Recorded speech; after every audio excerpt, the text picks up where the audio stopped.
Yo creo que la integración depende básicamente del liderazgo. Entonces, en función del liderazgo que tengas en la empresa, será más o menos difícil integrar, ¿no? En las empresas grandes, yo no estoy muy de acuerdo en que sea más fácil integrar en las empresas grandes que en las pequeñas, luego hablaré de esto, como la que yo estoy, depende muchísimo de lo que te encuentres. Es decir, en estos diferentes centros de trabajo en los cuales nosotros que hemos hecho un proceso de implantación muy participado, muy debatido, con mucho consenso, en todas las fábricas, en algunas el sistema está mucho más consolidado, da muchos mejores resultados y en otros menos. ¿Por qué? Por un tema de liderazgo. O sea, yo creo que esto básicamente depende de quién es el mando, la actitud del mando, cómo el mando se lo cree, cómo el mando lleva a cabo las actividades, cómo las integra él mismo en su actividad diaria sin que se convierta en nada extraordinario y cómo las vive con naturalidad. Si el mando está incómodo, el trabajador está incómodo. Si el mando lo lleva naturalmente, el trabajador también. Evidentemente también depende de otras cosas. Yo estoy ahora mismo en una industria en la que la gente lleva trabajando aquí más de 100 años, ¿no? Y tienes trabajadores que llevan 40 y pico años trabajando, que sus padres han sido azucareros, sus abuelos han sido azucareros, y por tanto el cambio que supone esto es difícil, simplemente por una cuestión de costumbre, ¿no? Y la gente más joven que entra, no porque sean más jóvenes, sino porque bueno, quizás han tenido otro tipo de formación, otro tipo de experiencia, la seguridad vial y las cosas que se hacen en la vida civil, digamos, también tienen su repercusión. Y en cuanto a la parte de pequeñas y grandes empresas, yo creo que no es necesariamente más fácil en las grandes empresas, depende mucho de la cultura de la empresa. Creo que en una pequeña empresa con un buen líder es muchísimo más fácil integrarlo que una gran empresa, porque al final en una pequeña empresa estás mucho más en contacto con lo que hacen de verdad las personas y es mucho más fácil que no haya una estructura de prevención separada del resto, sino que sea la propia estructura productiva la que lleva a cabo esta función, que eso es la integración, ¿no? Yo siempre lo digo, si esto funcionara bien, yo tendría en mi éxito mi propio fracaso profesional, me tendrían que despedir, ¿no? Porque estaría todo integrado con producción, que sería lo lógico, y entonces no seríamos necesarios, ¿no? Pero insisto en que yo creo que depende mucho de las personas que piloten el proyecto. Estoy de acuerdo en gran parte con la cuestión del liderazgo, pero también, como apunta Silvia, hay otras cuestiones más. Hay veces que trabajar por la vía de las personas pues, es muy complicado, ¿no? Desarrollarle, cambiarle determinadas habilidades. Y pienso también que es interesante arrancar desde, vamos a decir, un estándar, es decir, vale, el sistema de gestión está ahí, y ahí yo creo que es donde entra o entronca con el choque que se puede encontrar en una gran empresa y en una pequeña empresa, ¿no? Yo pienso que en una gran empresa montar un sistema de gestión, pues no tanto a nivel documental, sino también pues, a nivel de procedimientos, procesos, tal, es algo que una gran empresa hoy en día tampoco puede casi sostenerse en el mercado sin algo parecido, esté documentado o no esté documentado, ¿no? Pero por lo menos está estructurado, y a lo mejor en una pequeña empresa tiene pelín más de dependencia de la gran empresa, con lo cual hay muchos factores que ya le vienen, podríamos decir, condicionados, ¿no? Y ahí, ¿en qué grado eso puede incidir en la integración? Pues bueno, ya empezamos a perder cosas por el camino, ¿no? Por decirlo de alguna forma.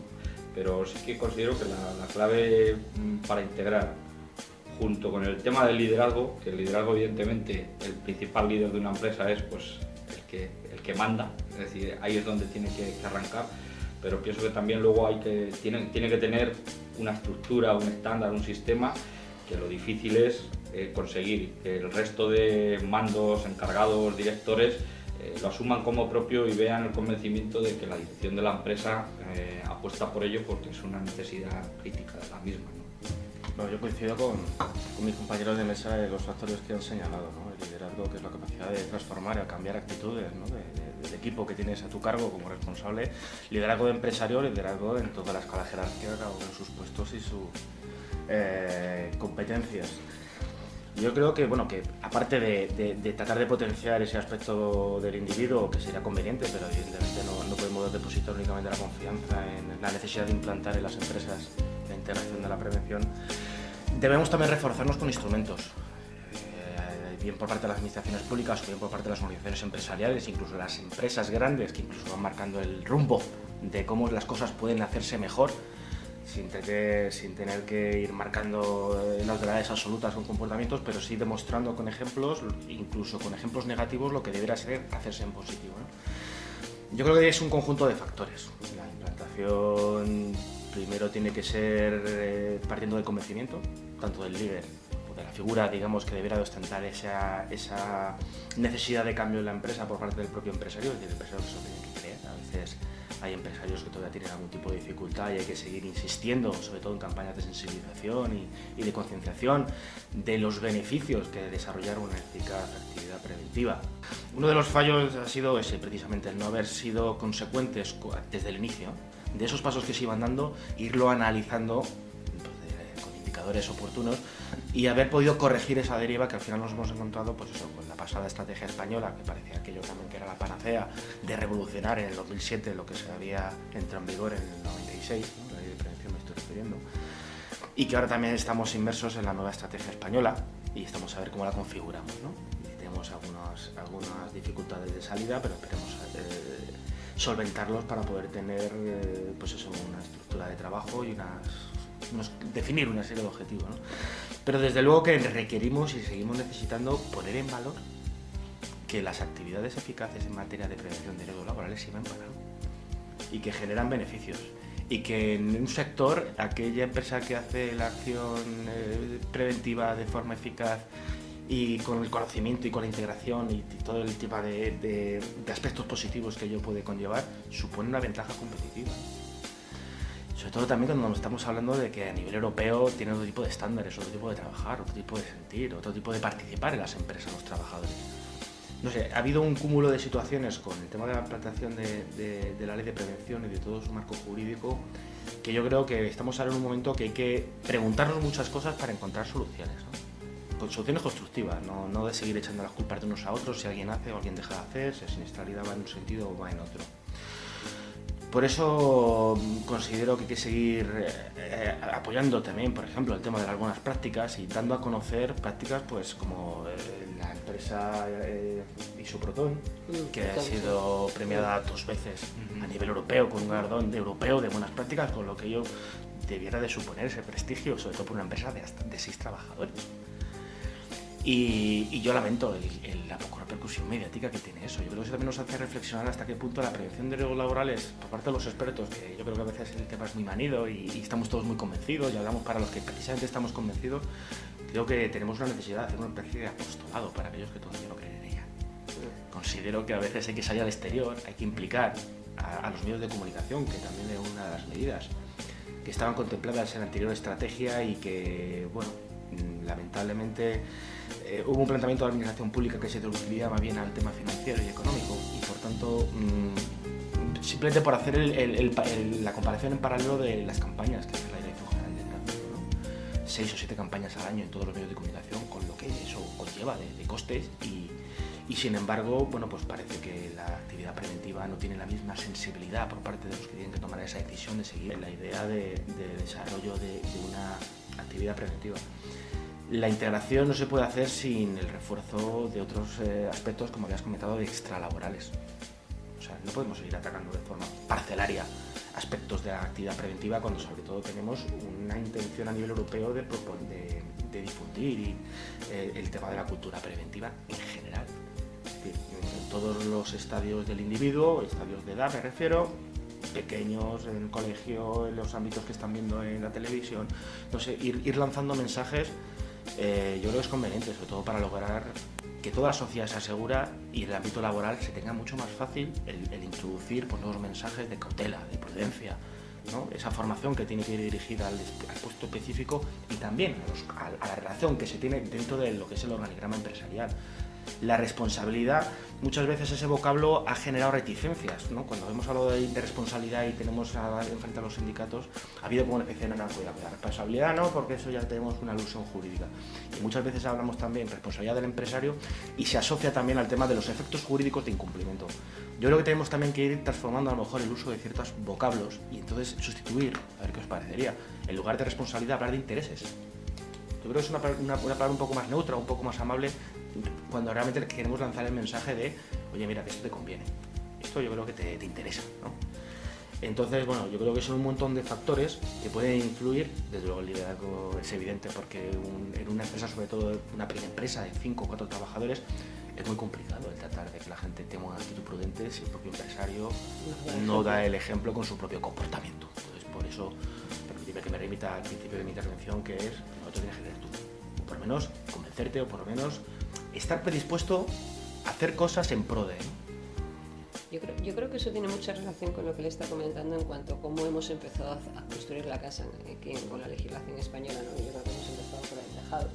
Y claro, cuando empiezas por el tejado, luego el resto que puedas hacer, pues complica muchísimo la obra, ¿no? Yo creo que cuando se aprobó la ley de prevención, la sociedad no estaba preparada para una ley, es evidente, no es una creencia mía, es evidente que no estaba preparada, y entonces la reacción del mercado fue, vamos a crear aquí un nicho de actividad, y entonces se crean 3.500 millones de servicios de prevención ajena y de consultoras y de auditoras y de no sé cuánto, que empiezan a bombardear a las empresas con papeles, ¿no?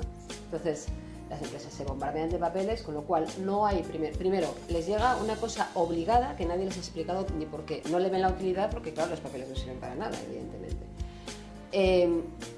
Además, les llega con un mensaje de cuidado, porque si no te van a meter en la cárcel. Entonces tienes que hacer esto de esta manera. Pero ni se produce ni un efecto de convencimiento, ni un estudio de qué es lo que necesitan.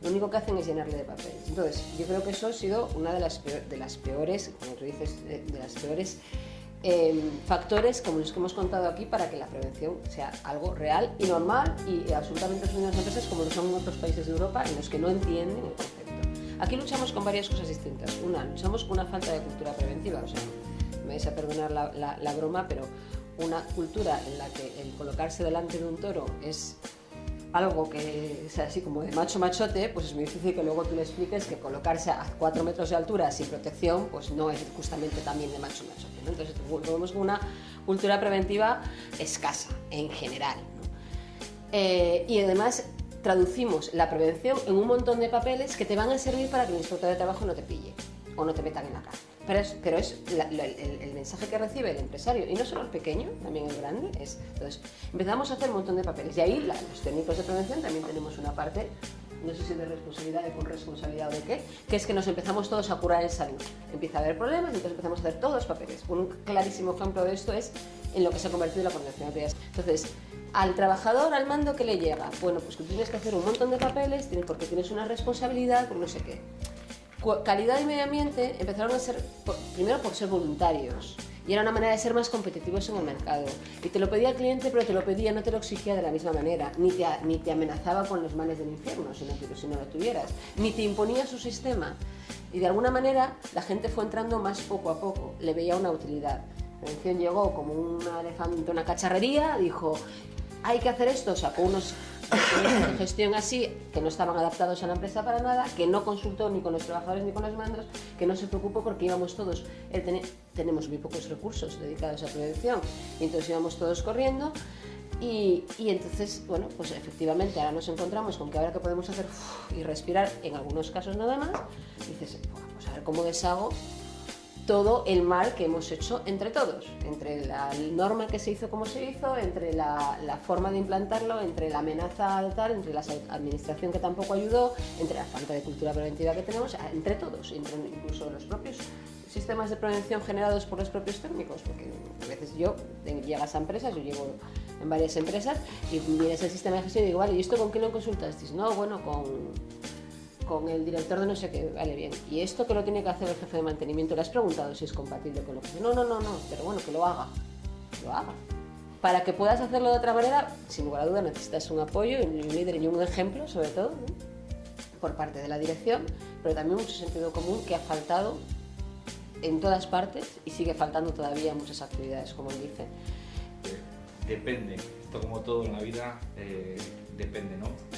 Y depende de cada empresa, de cada sector, si es grande, si es pequeña, si es un sector que va avanzado en materia de prevención, si no, todo. Es decir, lo que tiene que ser es una ayuda. Es decir, si es una ayuda compartida, pues entonces sí, es decir, se puede integrar. Es decir, ¿todo es integrable? Yo creo que no. Es decir, ni es 0 ni es 100. Nosotros en Pascual tenemos un sistema integrado de gestión, donde aparece calidad, medio ambiente, seguridad y salud en el trabajo, y una cuarta, que es seguridad alimentaria, ¿vale? A nivel documental está integrado, pero luego cada sistema hay unas partes troncales que son lógicas, es decir, estamos hablando de gestión, pero es que si hubiera también un sistema de gestión financiera, un sistema de gestión de compras, se podrían enganchar ahí, porque lo que estás ahí plasmando pues es la forma que tiene tu empresa de hacer las cosas, es decir, en base a, pues, al mercado en el que trabaja, en base a los recursos de que dispone, en base a la cultura de donde viene pues, su plantilla, pues, los valores que tiene, etcétera, ¿no?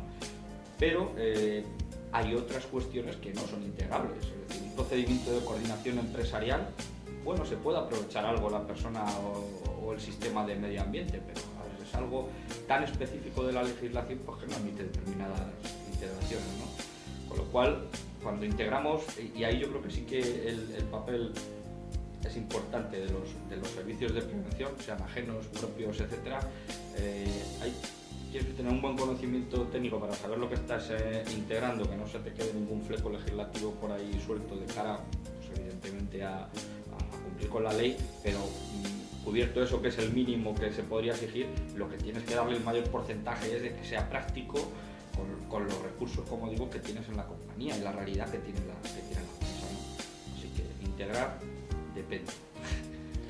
Bueno, yo no sé si estáis de acuerdo. Yo he tenido todas las experiencias en cuanto a integrar sistemas con calidad del medio ambiente. Incluso cuando estaba en el sector marítimo hay un sistema de gestión específico, el sistema de gestión de seguridad, una normativa marítima específica.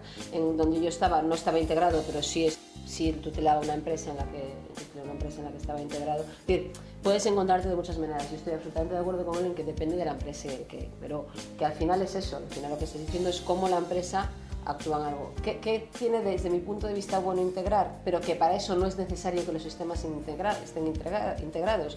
Es que al cliente, a tu cliente final, es decir, al jefe de centro, al capitán, al que te toque, le resuelves muchas cosas, porque en muchas ocasiones en vez de hacer 3 registros, hace uno. En vez de tener 3 auditorías o 4, en nuestro caso, en el caso de la seguridad alimentaria, o cuando estaban en el sector marítimo, en el caso de la Dirección General de Marina Mercante, o sea, al final le resuelves el calendario, ¿vale? No es lo mismo que tú mandes 3 auditores internos de calidad de medio ambiente de prevención durante 3 días distintos o durante 6 días distintos, más luego la auditoría oficial, más luego la legal, más luego la... ¡Wow! Entonces al final miras los calendarios de la gente. A mí me pasa en las fábricas, ¿no? Las fábricas tienen unas campañas limitadas y te pones a mirar todas las auditorías que tienen y dices, bueno, es que estos pobres no tienen tiempo para trabajar. Pero al final, entre las auditorías, las internas, las externas, las obligatorias, no sé cuánto, las de los clientes, las de... Al final no tienes tiempo, ¿no? Entonces yo creo que sí es útil. Dice, efectivamente depende y hay muchas cosas que no son integrables, ¿no? Entonces, bueno, pues simplemente es lo que digo, pues poner un poco de lógica para que al final internamente sea lo más fácil, ¿no? Porque lo que sí creo es que es imposible pensar en integración cuando lo haces muy difícil. Porque al final, bueno, la gente, pues obviamente todos intentamos que nuestro trabajo sea lo más sencillo posible. Y sí, yo creo que sí puede simplificar, pero también depende de la empresa. Comentar alguna cosa que evidentemente coincido con los dos intervinientes anteriormente. Cuando se lanza o cuando se tiene un marco jurídico en el cual se habla de las empresas de forma genérica, como se conoce común, género, pues a veces se cometen ciertas sorpresas, ¿no? Pues sí que es cierto que la norma te mete un vocablo, ¿no? Como adecuado, suficiente, oportuno, y entonces ahí ya es cuando entra en juego pues los profesionales de la prevención, los que tienen que interpretarlo desde el punto de vista de los trabajadores, los trabajadores, los propios empresarios, ¿no? El tema de integración es una palabra, digamos, que suena muy bien, muy bonita, pero desde luego que tiene que ser aplicada o utilizada desde el punto de vista de la empresa que se dedica, qué tipo de personal tiene, qué tipo de preparación tiene, qué necesidades tiene y el marco en el cual se está desenvolviendo su actividad mercantil o profesional, ¿no? Es cierto que las empresas de alguna manera utilizan este tipo de certificados para facilitar mucho más las cosas y poder entenderse mejor y poder establecer relaciones comerciales, pero desde el punto de vista organizativo puede ser útil, pero no tiene por qué ser determinante o decisivo o imprescindible, ¿no? Tampoco hay que decir, bueno, es que si usted no tiene realizado un protocolo, un procedimiento, pues al final usted no lo está haciendo bien. Hay una especie de presunción de carencia de efectividad si usted no tiene algo regular. Es importante el tema de la integración, pero es importante partir de donde estamos. O sea, más, ¿no? Si con una capacidad analítica que se ha realizado de campo y insisto, habiendo tenido muy claro para qué. Muchas veces tenemos un protocolo y dices, ya, pero ¿esto para qué me sirve, no? No, esto sirve para trabajar mejor, seguro. Bueno, usted se hace, si recoge, si registra, si anota, pues hombre, si es así, perfecto, pero muchas veces la ley de prevención adoleció de ese papeleo burocrático, más bien actividad preventiva defensiva, ¿no? Es decir, usted haga un procedimiento porque de esta manera, y cuanto más mejor. También ha existido ese problema de que, fundado o infundado, a la hora de realizar una inspección de trabajo, el inspector de trabajo parecía que no valoraba adecuadamente o a simple vista en función del volumen que le presentaban de una estructura de trabajo, de una evaluación de riesgos o de un sistema de gestión de prevención de riesgos laborales, ¿no? Parece que iba el peso. Entonces, bueno, yo creo que hay que tender a simplificar y a hacer las cosas mucho más sencillas. Y precisamente la integración, como comentaba, que me ha gustado mucho el tema de si se tiene un concepto global y las cosas se pueden hacer de mejor manera, ¿se puede aprovechar esa oportunidad? Pues yo creo que sí, ¿no? Hay que abogar en esa vía, ¿no? Es decir, integrar significa hacer la vida más fácil, perfecto. Pero para eso, no integrar por integrar o realizar documentos por realizar. Yo creo que está cambiando eso, es decir, por lo menos yo lo percibo en nuestra organización. Y aquí arrancamos, pienso, de un problema de forma general, a lo mejor, en el país y en la forma también de gestionar las empresas. Es decir, ¿cuántas empresas trabajan por gestión de procesos? Es decir, ¿cuántas? Donde la factura entra, la aprueba una persona, luego pasa a un sistema, el sistema salta una alerta. Es decir, eso ya no hablo de estar documentado, pero si mañana puede venir otro responsable y hace otra forma o tiene otro modus operandi, entonces es que en la empresa no hay sistema de gestión para la contabilidad, por decirlo de alguna forma, ¿no? Es decir, depende de las personas, no. Las empresas dependen de su sistema de gestión de empresa o de la información que comentabas, ¿no? Con lo cual, si está definido una de las formas, ya decimos, es que hay que documentarlo. Sí, a veces documentar es un manual como un manual de instrucciones, es decir, ¿se concibe una máquina sin un manual de instrucciones? No. ¿Se está constantemente mirando el manual de instrucciones si es algo sagrado? No. Pero ojo, cuando tienes que tirar de él, ahí está, es decir, lo que pone ahí sí que te ayuda, ¿no? Con lo cual no podemos prescindir del manual. Esto es igual, es decir, si una empresa tuviera un proceso claramente definido, uno y todos sus procesos consecuentes y todos los procesos superiores consecuentes, ¿no? Se podría trabajar mucho mejor desde el punto de vista de la prevención. Efectivamente, tienes una definición de cómo quieres trabajar, es mucho más fácil que todo el mundo sepa lo que esperan de ti, ¿no? Dices, bueno, yo espero que efectivamente que a mí compras revise esto, pero si nadie a compras le ha explicado lo que tiene que revisar es un poco difícil. Para nosotros es más fácil visualizar eso, porque de alguna manera esa idea de la empresa como un sistema de información la tienes más clara. Hay procesos completos en los que hay diferentes departamentos, con lo cual procedimental eso tiene una lógica, ¿no? Pero claro, la mayor parte de las empresas de este país no son grandes empresas, ¿no? Entonces yo creo que ahí es todo mucho más sencillo, o sea, podría ser todo mucho más sencillo, es una cuestión más de cultura que de cómo se entiende la empresa. Es decir, yo no sé, tú me darás una visión evidentemente mucho más clara que yo, ¿no? Que no he estado en pequeñas empresas, aunque las coordinas, ¿no? Bueno, yo me acuerdo, por ejemplo, cuando estaba en la anterior empresa hicimos unos premios para las contratas en materia de prevención y ganó una empresa que eran 13 trabajadores, se llama Soldaduras Especiales. Es decir, hacen soldaduras en barcos en sitios complicados, con complejidad, y llevan, no me acuerdo cuántos años sin ningún tipo de accidente, ¿no? Y el accidente y no tenían unos procedimientos, un gran sistema de procedimientos ni de tal. Lo que tenían era un jefe que había tenido un accidente en una naviera hacía 15 años, ¿vale? Y entonces lo tenía clarísimo. Entonces, cada vez que se incorporaba un trabajador, se ponía con él durante 3 meses hasta que el trabajador trabajaba siguiendo absolutamente todo tipo de tal. Entonces, fíjate, que estar de acuerdo contigo, yo creo que eso es una que a veces pecamos también desde las grandes empresas, y en eso me incluyo yo, en verlo todo de una manera mucho más compleja porque son muchos factores a la vez, y compleja también porque al final es más complejo de gestionar, ¿no? Entonces, en el entramado empresarial español, en la mayor parte son empresas pequeñas, yo creo que puede ser mucho más sencillo, que es una cuestión más de cultura que de procedimiento, que de papel, porque el papel, como dices, efectivamente lo soporta todo, y estoy segura de que tenemos un montón de colegas en los que en su papel pone que compras tiene que pedirlo y compras no lo pide. O sea, que el papel lo soporta absolutamente todo, ¿no? La verdad es que cuando se trata de gestión del procedimiento y de organización y de preparar, yo creo que las empresas grandes al tener una mayor participación de diferentes departamentos y estás obligado a coordinarte,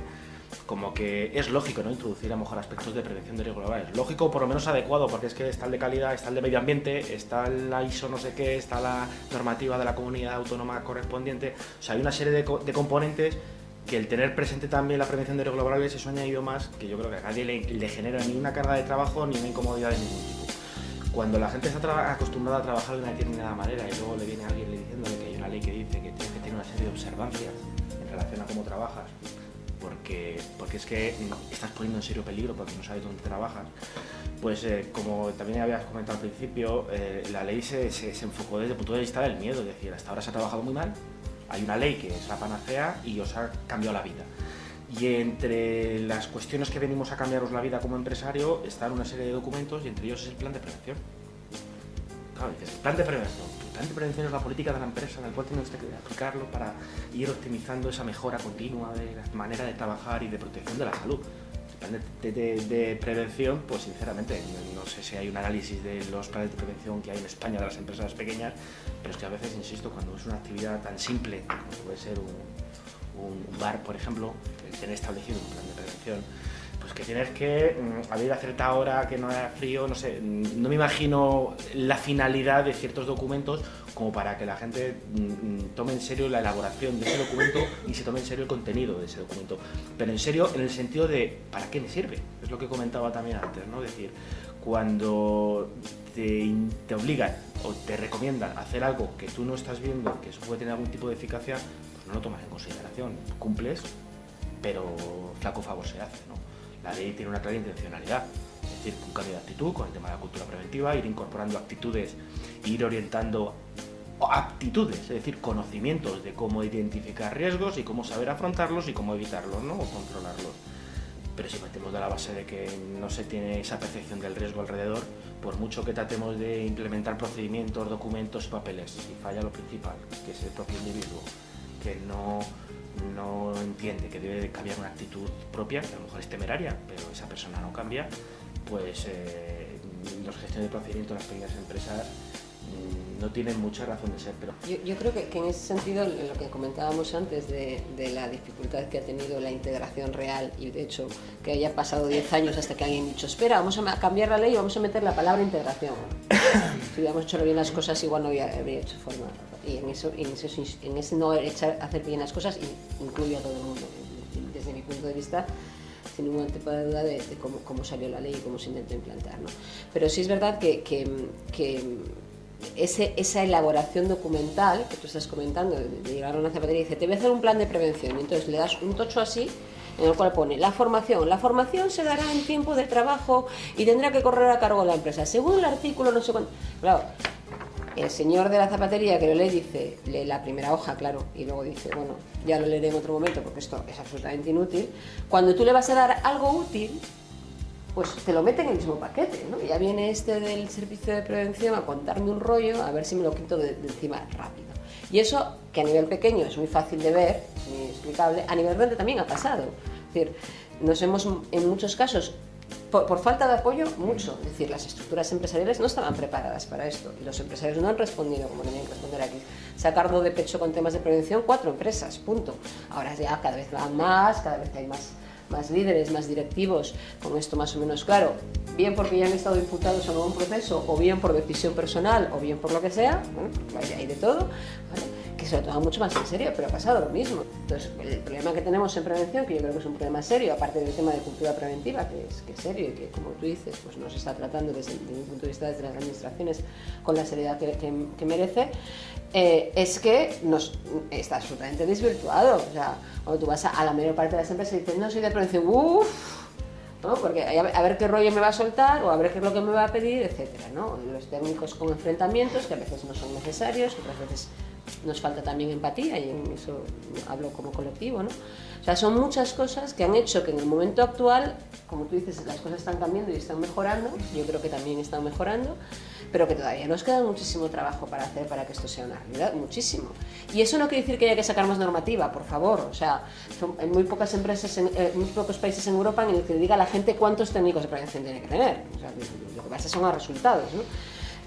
No supone eso, sino que seguramente lo que tenemos que hacer es simplificarlo. El ejemplo que ponía antes de coordinación de actividades empresariales, a mí me parece que es para cortarnos las venas, pero todos, o sea, para ponernos sobre para adentro todos, al legislador, a las empresas, a los sindicatos, a los jueces, a los fiscales, a los inspectores de trabajo y a los técnicos de prevención. Porque al final estás dedicando recursos súper valiosos a papeles.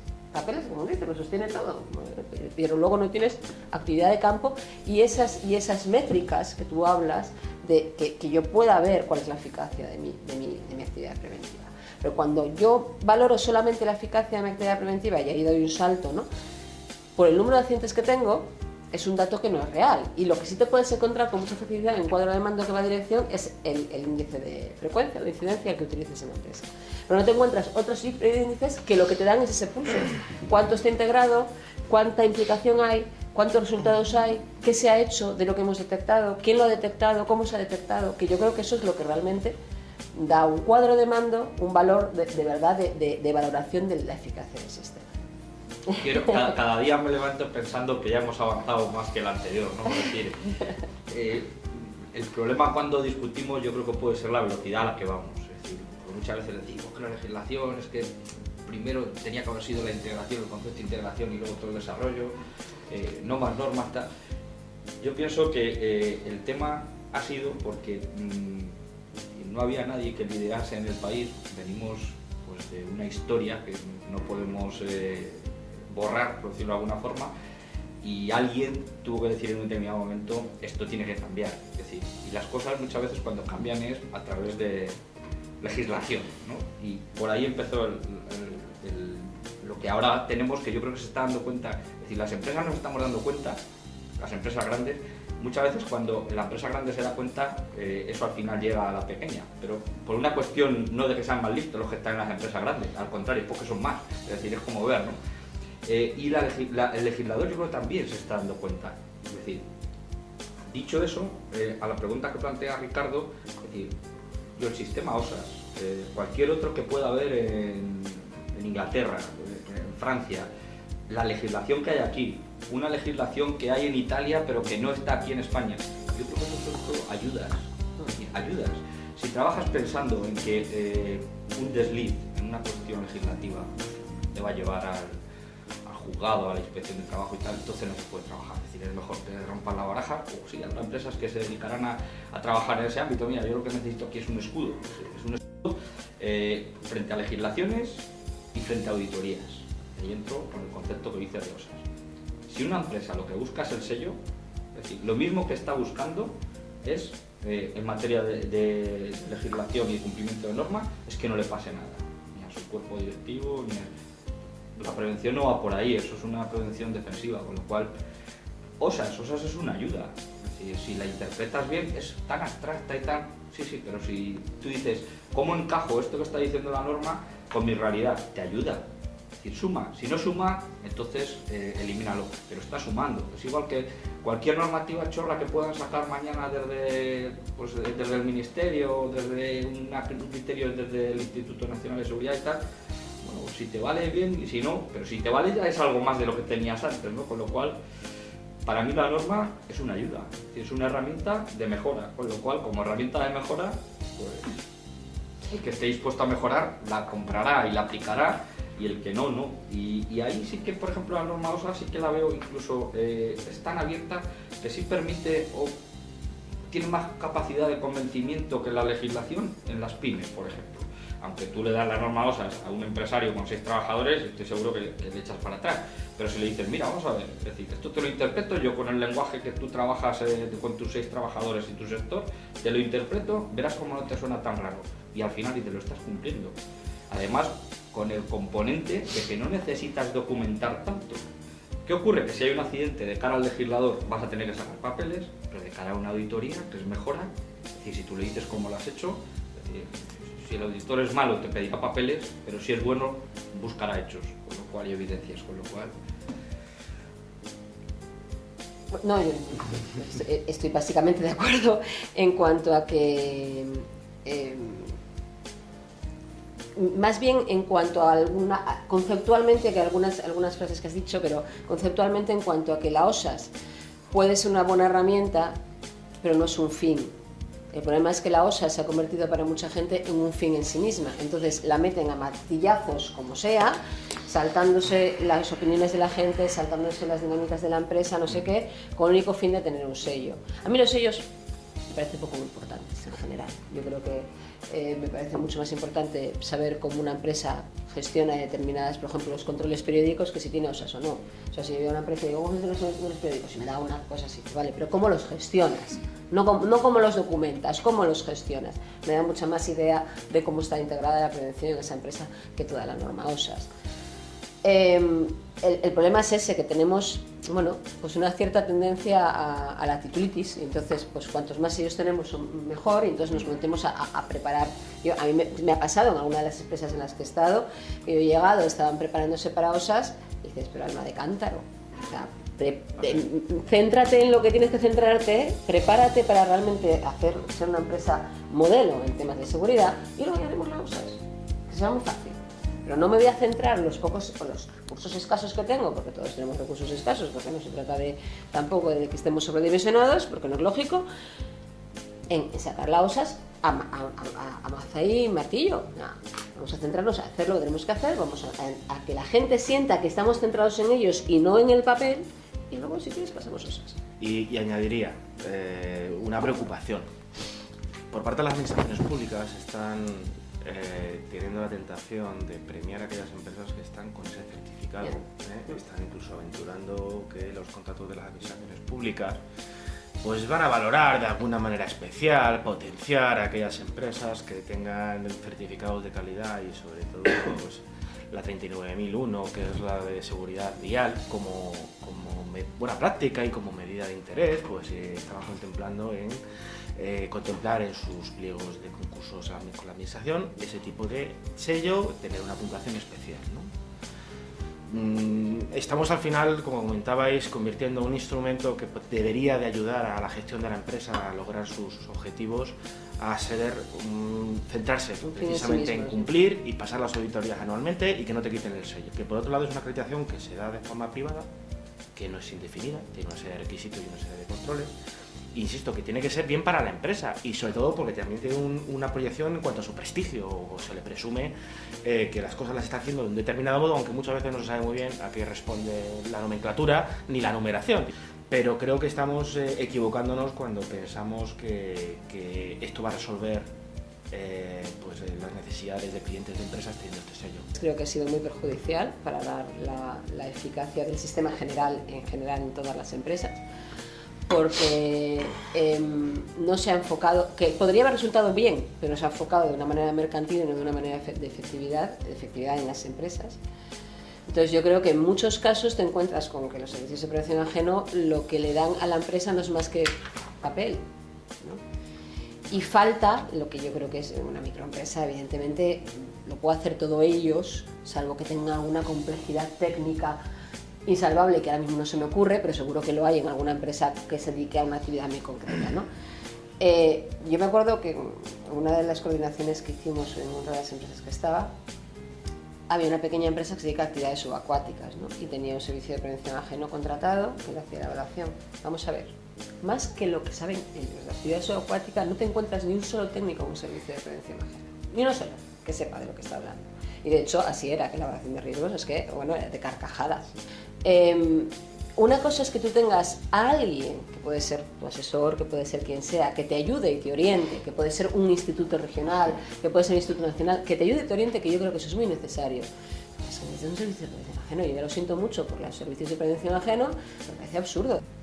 Yo, en relación a lo que estaba contando Silvia, comentar que una de las conclusiones de un estudio que ha desarrollado CEIN, la Confederación de Empresarios Independientes de Madrid, en relación a cuál es la percepción de las pequeñas empresas en relación a los servicios de prevención ajeno y una serie de aspectos también relacionados con la prevención de riesgos laborales, era sorprendentemente que ese trámite burocrático que tienen que pasar para cumplir con la ley de prevención, el de haber contratado un servicio de prevención ajeno que habían estimado que esa era la fórmula de la actividad preventiva que tienen que desarrollar en la empresa, era muy bien valorado.